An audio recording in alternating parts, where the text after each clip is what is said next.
And now it's time for a Barry Manilow moment. Looks like we made it. We did. Welcome to Scotland. As you can see, we are here safely, quarantining on the beach. Not exactly what my little Florida girl mind thinks of when I think of being on the beach, like at all. But actually my preference. I love being cold on the beach and wrapping up in a sweater, which you'll see I'm wearing. It's a little cuckoo that August is sweater weather, but it is. I think I've seen the sun maybe 5 minutes, maybe 10 in the past 4 days.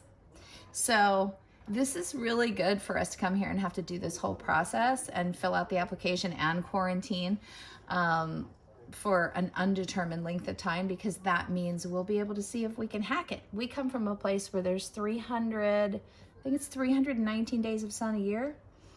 So this is a huge adjustment. It's a huge adjustment for our sleep cycle. It's a huge adjustment for our jet lag. It's a huge adjustment for our health. It's a huge adjustment for my hair. You'll notice I've donned a lovely wig today. I've donned another head's frocks because mine looks like buckwheat from our gang. It's 90% of you aren't even going to know what that means, but Google it. You'll appreciate it. My hair gets spring loaded. In fact, I'll do a whole video one day where you can just, right? We can just go, oing, oing, oing. It's about this long right now, my hair, because of all the spring loaded curls. But I didn't have the guts to deal with that today on top of everything else. The everything else, well, we've had some fires. They're all small. What else is to be expected in the building and the pursuing of a dream? We've had some internet problems. We've had some electrical wiring problems, which we were a little bit afraid might turn into a fire. We've got an electrician called for tomorrow to come check out the wiring and the burny smell that's coming out of it. And we've had a challenge kind of getting in touch with people and letting them know we're okay, because the internet hasn't been cooperating. But we think we've got it now. We've got it now enough that Silas has successfully filled out our applications online. His is already submitted. Mine started, and then they went boop, boop, boop, boop, boop. You have to come into an office to take your biometrics before we can let you submit your application. However, all our offices are closed due to COVID. Here's someone we've hired. Here's a corporation we've hired to take all our appointments for us. Oh, wait, look, they're all taken. So we're 30 days out. Every appointment we found in every available office is taken. They have increased the number of offices, like there's new offices opening every week, but we haven't found a single one yet that has an appointment. So stay tuned for that, because this is a major monkey wrench for us. We came planning and knowing and anticipating monkey wrenches, so it's no big deal. What I would like to tell you, besides greetings from this lovely gray beach town north of Edinburgh, what I would like to tell you today is a little bit about how I got here. Because I am certain there are those of you watching, you've already written to me. Lots of you have written me emails and letters of support, and you've let me know that you would like to be doing the same thing or kind of daydream about doing the same thing. Not exactly coming to Scotland and setting up an artist museum and retreat, but following your dream. And I will tell you in upcoming episodes where this whole dream started, because it started 25 years ago. But what I'd like to focus on today is just one moment where I felt what I call the whoosh. You always follow the whoosh. This is the cardinal rule of wonder hunting. Rule number 1, always follow the whoosh. And this whoosh comes courtesy of Steven Spielberg and John Krasinski. Right after COVID, really, the lockdowns really began, John Krasinski started doing a weekly video update of all the good news in the world, all the yummy things going on in the world, despite all the tragedy. And one of his final episodes, he did a graduation ceremony for the 2020 graduates. And instead of having one commencement speaker, he had the kids who were graduating write in with different questions. And then what he did was set up different people to come answer them. Oprah was one, Jon Stewart was one, and Steven Spielberg was one. And I was sitting on my laptop in my living room in Taos. And I'll in the comments, I'll give you a picture of my view when I'm sitting on the couch in that position. Because what happened was this kid, this really smart, snappy kid, was asking what you do when a dream dies, or what you do when you hit a setback with a dream that you hold most dearly, and how you know kind of a pipe dream from a real dream that you should continue to pursue even if you're falling down or failing. And so he doesn't know Spielberg's about to come on. He just asks the question online to John Krasinski, and John Krasinski says, "Oh, I have someone that can answer that." Up pops Steven Spielberg. Great moment. Love it. And I'm sitting there on my laptop facing this wall of art and objects, paintings, sculptures, mixed media, of things that I have collected from my different wonder hunting trips over 25 years. And the things that would not go away, would not die, despite, losing my home at one point, getting very close to bankruptcy when the housing market went down in 2008, 2009. Multiple moves, breakages, living a freelance life, and finding that we have a couple of low months in a row, and having to sell something sacred, something beloved, something held very, very dear, but we have to sell it so that we can pay the mortgage. So the collection as it stands now has lived throughout all these different changes and all these different times. I feel like I've lived 3 lifetimes since it began in 1997.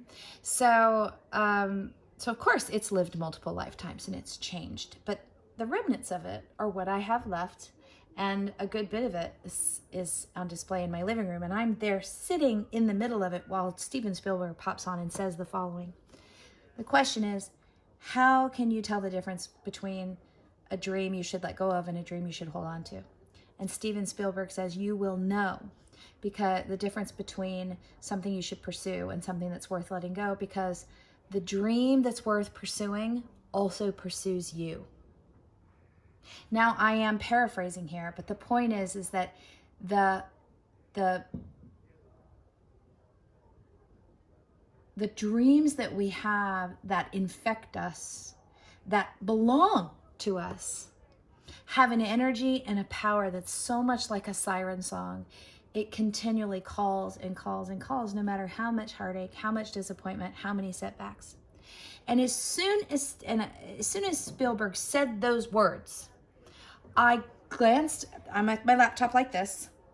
I glance up and I look at the wall and I realize, oh my God, I'm sitting in the proof of a dream that won't die.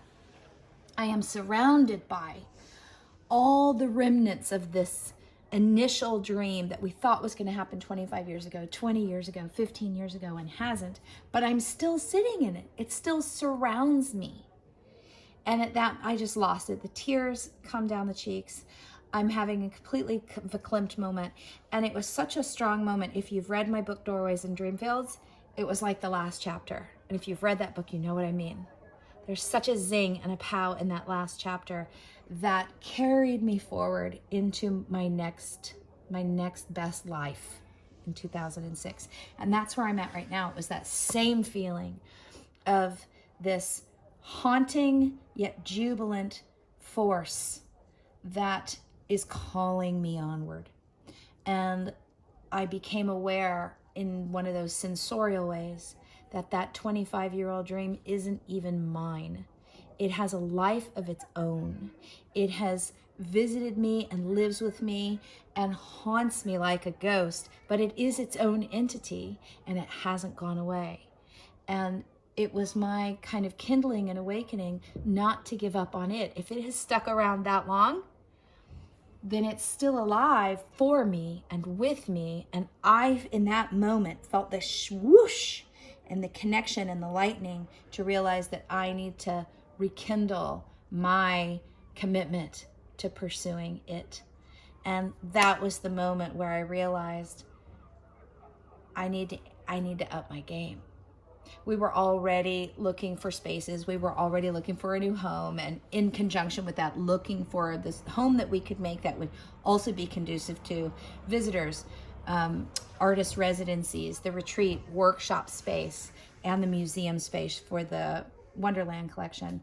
We'd already been doing that for months. So when this slid in, it was the lightning that said, you need to make this the number one focus, not how you make money, where you make money, how you support yourself. Those things need to be what orbits around this central dream. And I'd gotten a little bit disenfranchised with that over the years.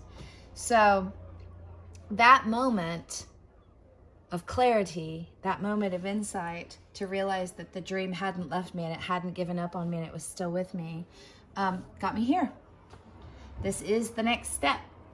And in particular, all the houses we looked at since January, considering this move, all of the spaces, we let ourselves just open up and dream.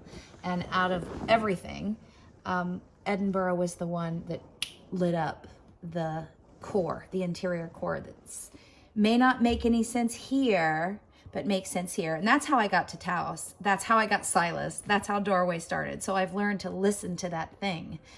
That's the other whoosh, was Edinburgh. So we have no proof that this is where we're going to stay. We have no proof that this is it. We have no proof that this is even feasible or practical or possible. But we believe, as should you, in your own dream and where it's taking you and how it's calling you. So today, put your spirit ears on and listen deep for that siren call.